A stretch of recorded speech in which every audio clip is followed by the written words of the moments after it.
Good afternoon.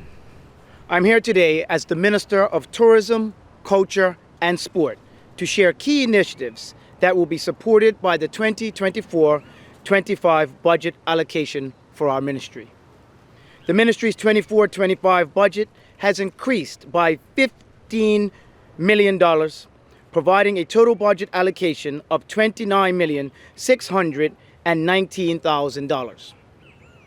This increase is due to the transfer of the Bermuda Tourism Authority grant, the Hotel Regulatory and Policy Unit, and the cultural grants to supplement and complement the efforts of the BTA.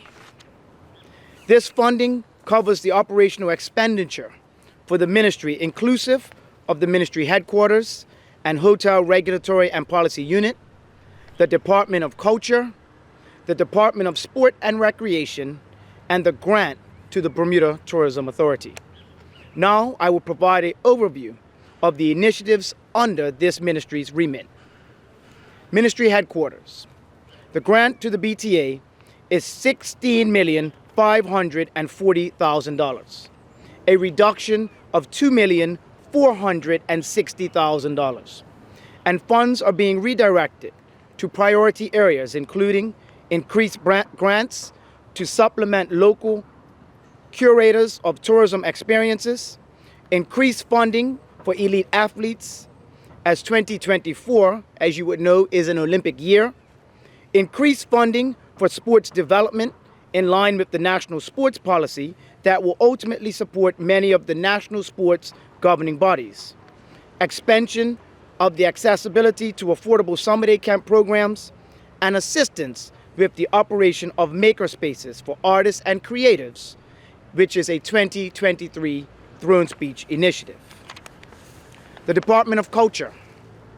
The Department of Culture has been given an operational budget of $2,223,000. $300,000 is allocated for the development and establishment of makerspaces, a place where artists can create artwork, bands can practice, actors can rehearse, and creatives can collaborate with each other. Bermudian creatives, including musicians, visual artists, actors, poets, and dancers, have long advocated for a dedicated makerspace, and this will provide an environment where creatives can work on projects together.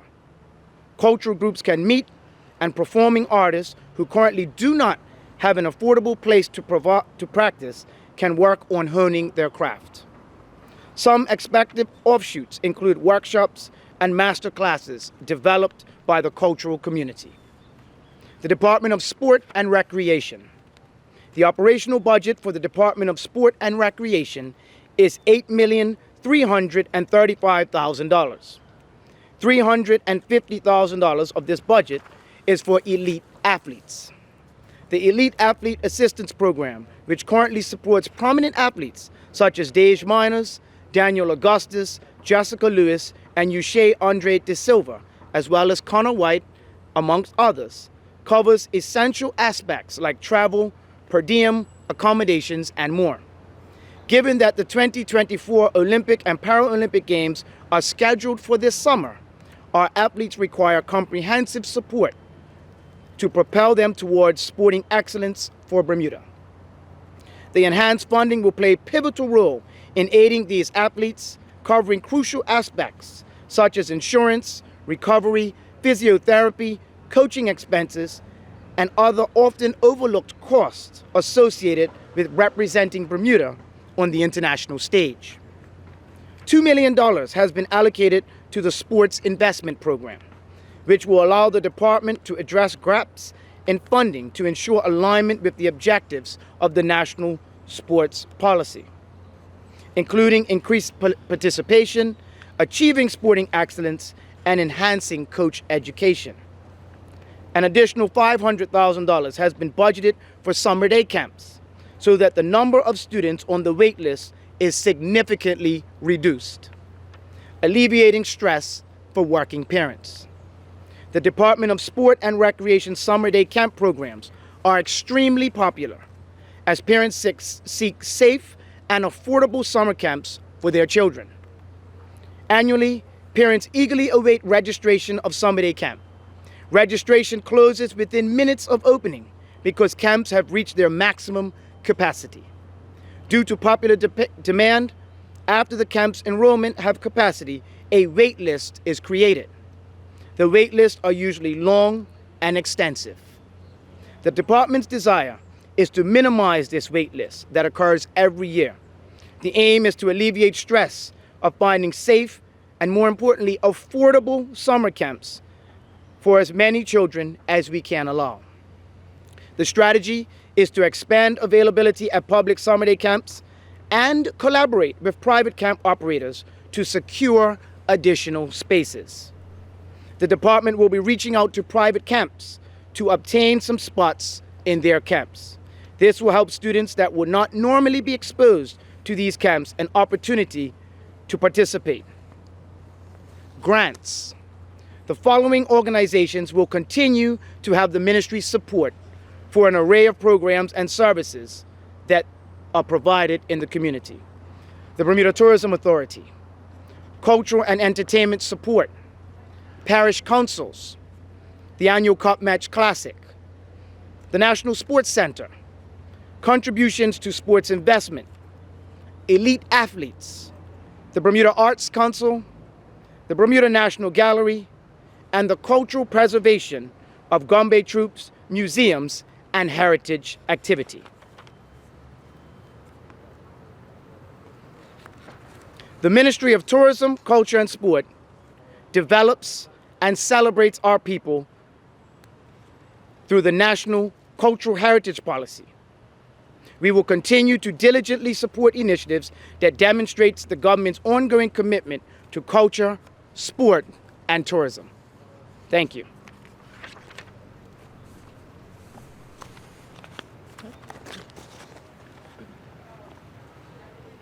Good day, Bermuda. Today I will share with you the key initiatives that will be supported by the 2024-25 budget allocation for the Ministry of Youth, Social Development, and Seniors.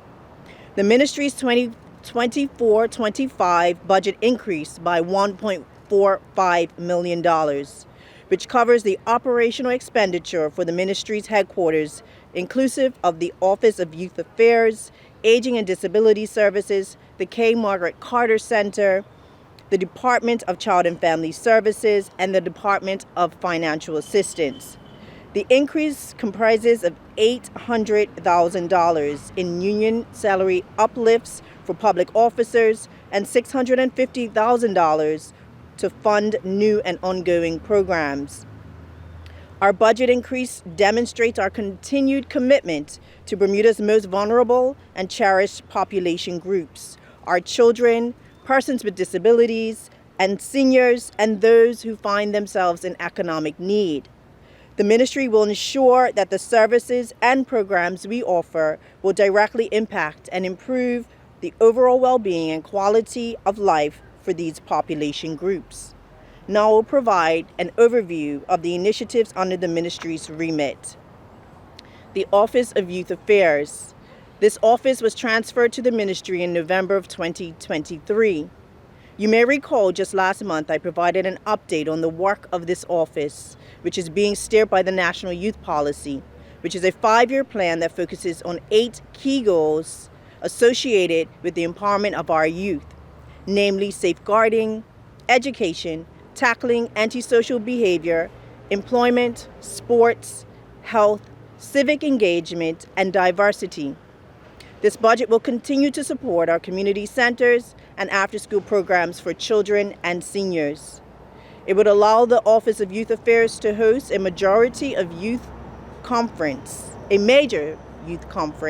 in July, focusing on mitigating the antisocial behaviors of our young people. Additionally, it will help to ensure youth organizations that receive grants for youth programs and services have child safeguarding policies already in place. Aging and Disability Services. This budget allows us to continue to support the Dementia Pilot Program that will provide the government with specific data and information on the extent and level of demand for dementia care services in Bermuda. $120,000 in additional funding will continue the implementation of the structured decision-making tool that was purchased last year to support and protect Bermuda's seniors and persons with disabilities who are at risk of abuse or self-neglect. Decision-making for an adult population is complex due to difficulties in reliably assessing the capacity of older adults for decision-making during ethical dilemmas raised when adults refuse services. The continuation of putting this framework in place will help officers to make consistent decisions and identify immediate safety concerns specific to clients. The Department of Child and Family Services, with the responsibility of protecting Bermuda's children and strengthening our families, the Department of Child and Family Services has been given an operational budget of $19.7 million. $150,000 will fund the start of a new child safeguarding program that will facilitate children participating in psychosexual assessments and counseling services as support services. For clarity, as per the Child Safeguarding Act of 2019, children who are victims of sexual offenses or who are convicted of sexual offenses and serious personal injury must receive both physical and psychological services. An additional $350,000 has been budgeted to enhance the delivery of the independent living program for our young people who are aging out of government care, with the engagement of our younger people starting in the program at 17 and a half years to prepare them for independent living. The independent living program was officially opened in 2023, and currently there are 7 young persons living at the facility and moving through the structured program. This includes 2 young persons who are 17 and a half years old who recently entered the program. The community-based program offers housing and steers the youth to other resources where they obtain educational, vocational, and life skills coaching that supports independent living as they transition into adulthood. This budget will also support the continued work that is being undertaken by the Multi-Agency Risk Assessment Committee, which has been established, and weekly meetings continue to occur to collaborate in reviewing the highest risk domestic abuse cases. This upcoming budget year, the MOROC Committee will be developing a 5-year domestic abuse strategy. Department of Financial Assistance. The operational budget for the Department of Financial Assistance is $54.1 million. The financial assistance reform during this current year resulted in increased benefits for persons receiving financial assistance support through increases to the table of allowable expenses, including an additional $2.1 million for the expansion of the Child Daycare Allowance Program, $3 million for low earners, $2.6 million for able-bodied unemployed persons, $25 million for pensioners, and $15 million for disabled persons. Additionally, the department will roll out for the first time a short-term relief benefit program during 2024-25 budget year. Legislation is currently being worked on to support the delivery of this benefit program that would afford those persons who experience financial hardship at any point the opportunity to apply for a one-off short-term relief benefit. These financial reform initiatives will provide social protection systems that guarantee all families, regardless of their current economic standing, access to resources to meet their basic needs. The third sector grants, we have allocated $3,685,000 to continue to provide for grants to the third sector organizations that provide needed social services and programs. These organizations include Age Concern, Women's Resource Center, Center Against Abuse, Vision Bermuda, our nursing and residential care homes, Meals on Wheels, Salvation Army, Summer Haven, Tomorrow's Voices, and the Charity Home. In conclusion, other key initiatives that will be steered by the Ministry of Youth, Social Development and Seniors during the 2024-25 budget year include the completion of a national senior strategy, the execution of priorities in the plan to end homelessness, and the continued strengthening of the litigation guardian program. Bermuda, the ministry is diligently working to support initiatives that demonstrate the government's ongoing commitment to improving the social well-being of our youth, our seniors, and persons with disabilities, which all contributes to a path to a better Bermuda. Thank you. Thank you. At this time, we'll have questions from Island Stats. Minister, I heard you name off, a place where cultural and musicians get an opportunity to congregate. Has there been any thought with possible schools closed and youth and sport be given one of the schools to house the national sports governing bodies, utilize the facility to the best of their ability to allow training, all sorts of things that could happen in their meetings take place and so forth? Has that been a consideration? Well, I can tell you that at the AGM of the National Sports Governing Bodies, there was an idea of a location, and I'm not at liberty at this moment to disclose that location, but I can tell you that there have been initial discussions with a location in Bermuda and the National Sports Governing Bodies so that they can achieve exactly what you are speaking of. What about a facility for a Hall of Fame? We keep running short of displaying our national heroes when we celebrate everybody else's. We even bring in everybody else's. What about our own, a place that we can call our own to celebrate our own athletes? Thank you. As you know, Mr. Bazin, there has been a Hall of Fame ceremonies that have happened in the past. As recently as about a month ago, I did meet with that committee.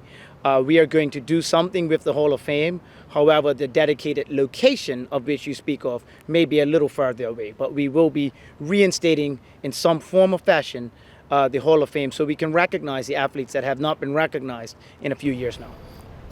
We noticed that it's more allocation funds for the National Sports Center. Does that entail the solar? I know part of the solar has been actually turned on. When can we see the rest in full use and then reduce that bill that we have with Belco?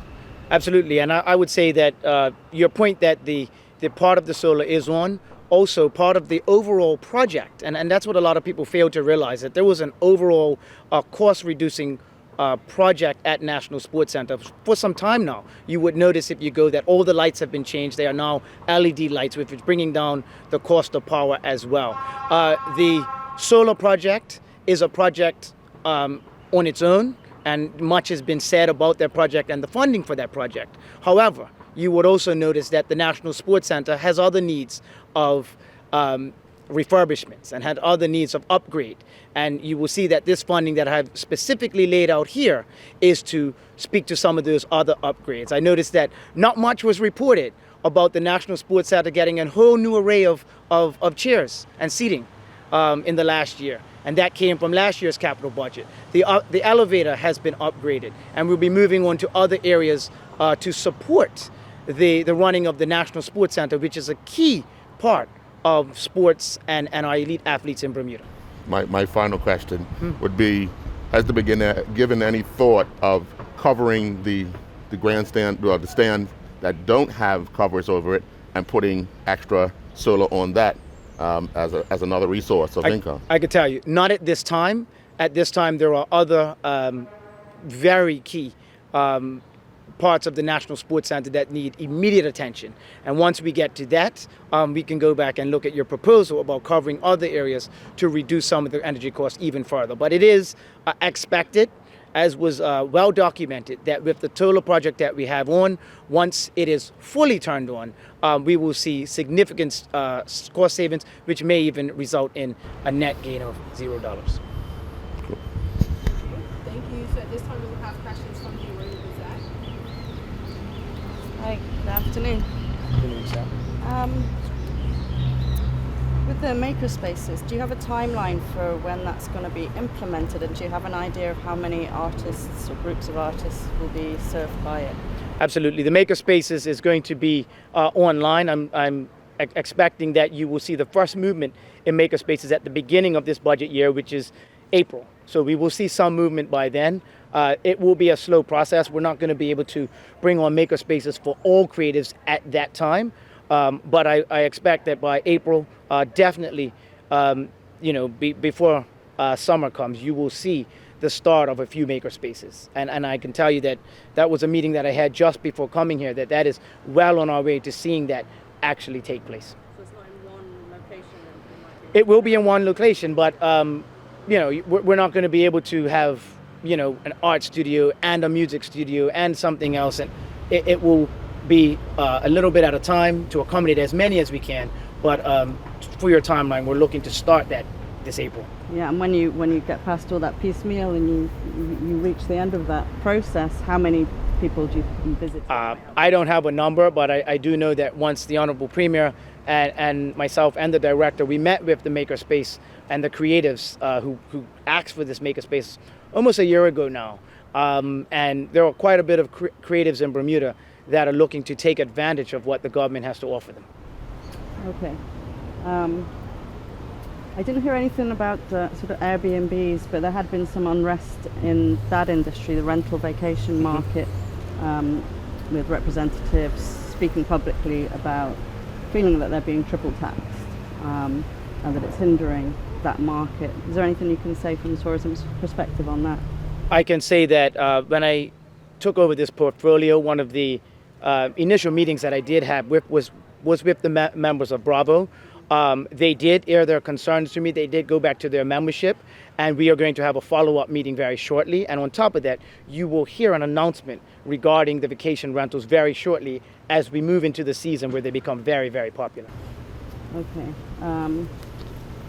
How do you think the grant reduction for the BTA is going to affect that entity? Well, the BTA has done and continue to do good work for tourism. As I said in the speech that we have asked the BTA, I've met with the BTA board, and we've asked them to sharpen their pencils and focus more on the sales and marketing, which we know that the BTA does very well. And as I said in the speech, that what we're looking to do is to collaborate with the BTA more. We're looking to supplement some of their efforts that they are doing in other places. And as you've heard me say many times, with this ministry now taking on culture as well as sport, there are many synergies that you can expect to come forward with a collaboration between the two, and this is a way for us to streamline some of those resources. Do you feel the BTA is being watered down and that government's taking sort of more control of tourism as a whole?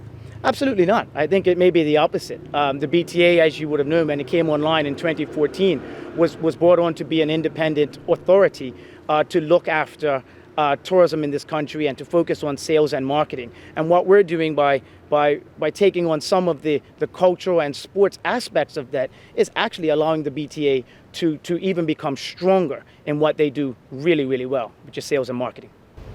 Okay, finally, just anything you can speak to about the Gaming Commission and the movement of casinos? The Gaming Commission and casinos does not come under my remit. And I can tell you this, that in my discussions with the hoteliers that I have, that has not come up at this time. So I will leave that for the place where it resides. Thank you.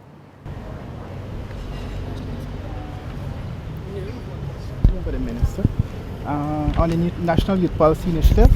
The Gazette reported recently that 14 charities have benefited from grants. I think $80,000 in grants. How effective have those grants been in terms of helping the charities, and is there a way or a yardstick to measure the effectiveness of the grants to these organizations? So through the Ministry of Youth, Social Development and Seniors, we give grants to the third sector. There is an additional grant giving to youth-focused organizations, and that is to the amount of $100,000. And that amount is split, I would say, approximately 8 to 10 different youth-focused charities. In every grant application and contract, we actually stipulate what it is that we would like, from a government perspective to see as far as utilization and goals that we would, like for them to be focused on. And so those sorts of stipulations are specified in their actual grant contract. Okay. So you mentioned the litigation guardian program being strengthened. Can you elaborate on that a little? Absolutely. So the litigation guardian framework, in the Children's Act, there is the availability for children to have access to litigation guardians. And I'm glad you brought this up because we want our community to know, for those children who are particularly going through the court process, that this is an option that is available to them. However, litigation guardians are court appointed, so they're actually appointed by the magistrate. When the legislation was initially put in place, and it provided for a panel of litigation guardians, what we did not have was the structure and framework to have litigation guardians who were trained. And so what we have done is we've provided training for our litigation guardians, as well as we provided a framework or what we call the standards of practice that litigation guardians would have to follow. We've also strengthened the sort of billing process or the funding around it to make sure that it was more streamlined, to make sure that we can have as many children have access to that litigation guardian service when needed. Okay, thanks. You're welcome. Any further questions? Okay, so there's no further questions. That concludes the press conference. Thanks.